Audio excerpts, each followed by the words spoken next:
Mesdames et messieurs, soyez les bienvenus. Après avoir survolé 8 des plus beaux villages de Wallonie, tenez-vous prêts à admirer de magnifiques points de vue qui vous combleront des faveurs de l'automne. Aujourd'hui, cap sur le tombeau du chevalier à Herbemont, le rocher du à Achigny et le bec du Corbeau à Vielsalm. De quoi vous en mettre plein la vue.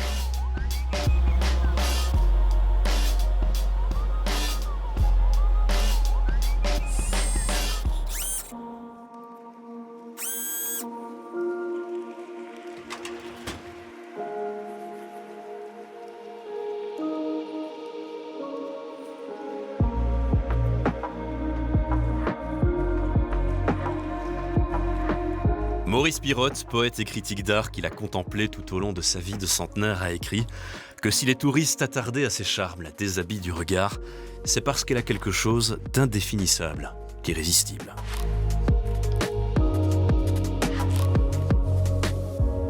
Rivière ou flot d'azur, gracieux semois, disait Arthur Drumeau, je puis donc aujourd'hui comme autrefois m'asseoir auprès de tes eaux vives. Et retrouvant ici ce que je rêve ailleurs, toucher avec respect tes herbes et les fleurs, dont l'aube a décoré tes rives.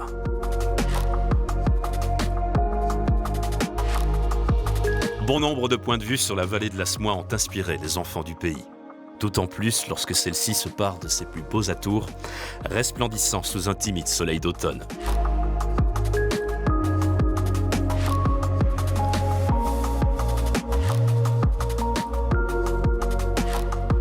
Mais que pensez-vous réellement de ce méandre caractérisé par une butte boisée dont la forme évoque une sépulture? Le tombeau du géant, dites-vous. Vous y êtes presque. Nous nous trouvons en réalité tout près du village d'Herbemont.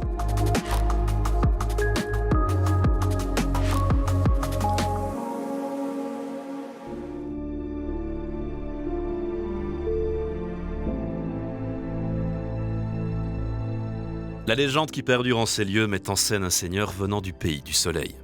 Un géant comme on n'en avait jamais vu et qui s'en vint par la vallée de la Smois. Il s'arrêta au pied d'un mont herbeux, sur lequel s'érigea plus tard un important château fort et y établit son campement. Alors qu'il se prélassait au soleil par une belle soirée d'été, il vit des nymphes qui s'ébattaient dans l'eau cristalline. L'une d'elles, d'une beauté exceptionnelle, retint son attention. Il s'approcha. Mais brusquement, toutes disparurent dans l'épaisse forêt.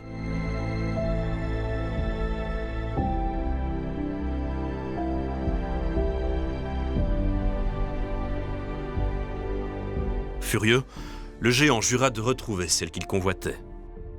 Un soir, alors qu'il avait chevauché toute la journée en forêt, il s'arrêta épuisé sur les hauteurs de Molleux. Quelle ne fut pas sa surprise quand il vit les nymphes danser au clair de lune sur le versant opposé. Sans crainte du danger, il éperonna sa monture qui d'un bond s'élança dans le vide au-dessus de la Semois et vint s'écraser sur une crête de la colline qui s'ouvrit, engloutissant monture et cavalier.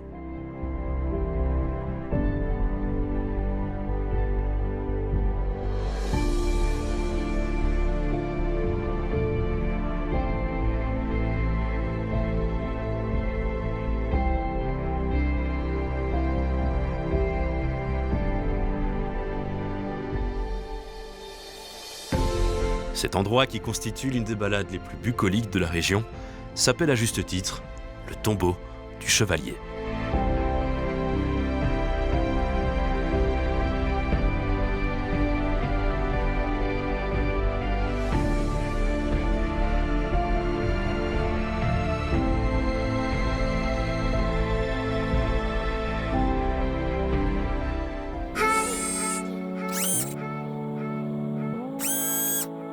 La vallée de la Smois n'a pas encore fini de révéler ses secrets. Remontons la source, voulez-vous? Pour vous en convaincre, prenons maintenant la direction de Chigny.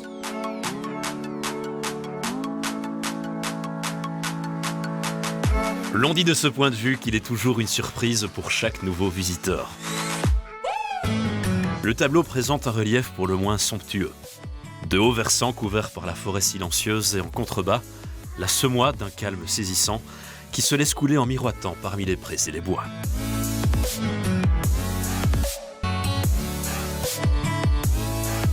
Ce point de vue qui culmine à 365 mètres d'altitude porte le nom de la Maître Roche puisqu'il s'agit du rocher le plus élevé de la Semois, entre Chigny et Florenville.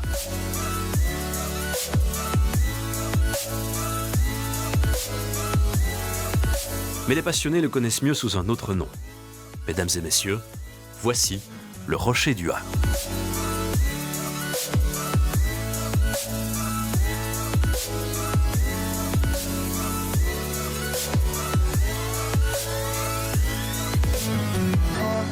À l'origine et sans certitude, Ha se serait orthographié Ap dans le sens d'attraper.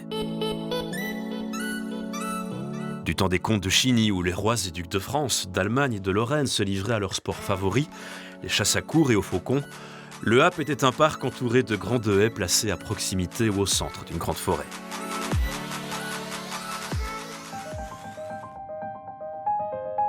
Chaque angle était formé de branches assez flexibles et dirigées horizontalement vers le milieu du parc, de manière à ce que le gros gibier les écrase sans peine pour y entrer, mais ne pouvant plus sortir, pris comme dans une sorte de nasse.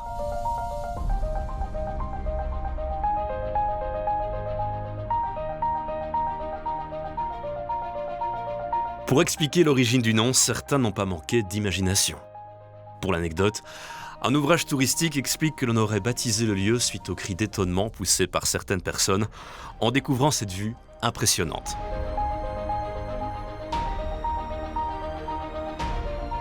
Au-delà de ça, savez-vous que les innombrables affleurements rocheux de la Semois, une septantaine environ, sont en bonne partie empreints de légendes et d'histoires.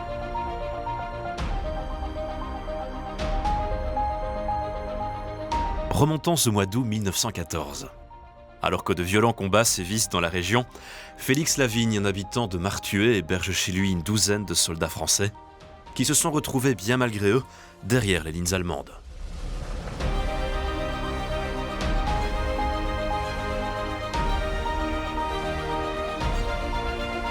Mais au vu du danger que cela représente pour le village, ces soldats sont évacués et cachés.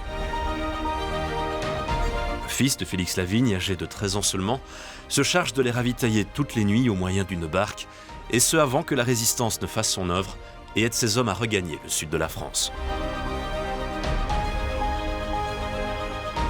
Leur refuge n'était autre que les rochers de la Semois.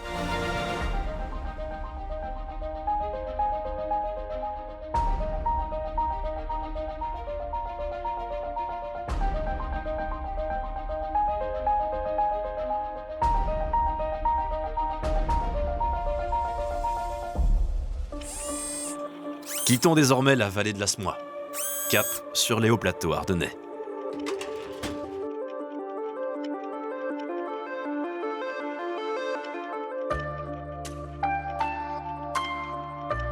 Bien avant l'arrivée des comtes de Salm, seriez-vous étonné d'apprendre que le sommet de ce rocher a en quelque sorte servi de bastion à une civilisation très ancienne. Les archéologues qui se sont rendus sur place ont identifié les vestiges d'une enceinte de 400 mètres de long et délimitant une surface de plus d'1 hectare. Cet ouvrage exclusivement défensif et daté de 5 siècles avant notre ère est en fait l'œuvre des Celtes, précisément des chercheurs d'or qui délavaient les alluvions des ruisseaux de la région en quête de métals précieux. Le camp refuge du Grottière, appelé aussi par erreur camp romain, fut donc construit ici même, sur le bec du Corbeau.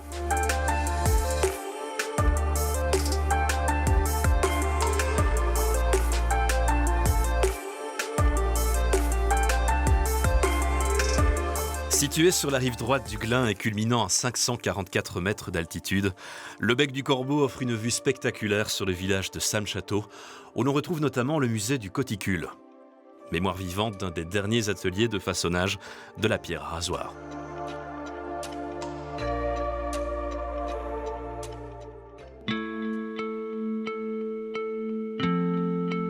Sans oublier Vielsalm et son lac des Doyards. La commune se distingue toujours par une géologie exceptionnelle. Si le sommet du bec du Corbeau révèle une activité humaine très ancienne, l'origine du nom est inconnue. Selon Charles Gros, historien local, elle daterait au plus tôt de l'entre-deux-guerres. Certains vous diront d'ailleurs qu'il faut un minimum d'imagination pour deviner la forme d'un bec. Le rocher, qui se trouve aujourd'hui dans une zone naturelle protégée, tient à cœur à de nombreux habitants, dont Marcel Colson, qui s'est littéralement engouffré dans les fourrés pour retracer le sentier de promenade de son enfance. Un itinéraire qui fait aujourd'hui le bonheur des touristes, surpris par la beauté du paysage. En face, vous apercevez le massif du Bonalpha. C'est notamment dans cette forêt qu'est née l'une des légendes du Val de Salm. L'on raconte qu'un jour, de jeunes gens s'y rendirent à la recherche de myrtilles. L'hiver ayant été rude cette année-là, les délicieuses baies bleues étaient plutôt rares. Après une récolte infructueuse, ils rencontrèrent une certaine Gustine Maca, porteuse d'un panier rempli de myrtilles. Goguenarde, elle les invita à boire un verre et manger du tchatcha, sorte de nectar fait de myrtilles fraîches et écrasées.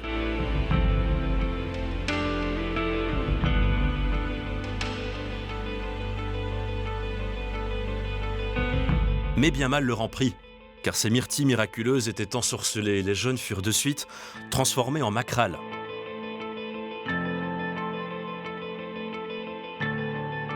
Chaque année, ces sorcières mal intentionnées sévissent toujours à Vielsalm. Celles-ci ayant pour habitude de se réunir la veille de la fête nationale pour tenir leur traditionnel sabbat.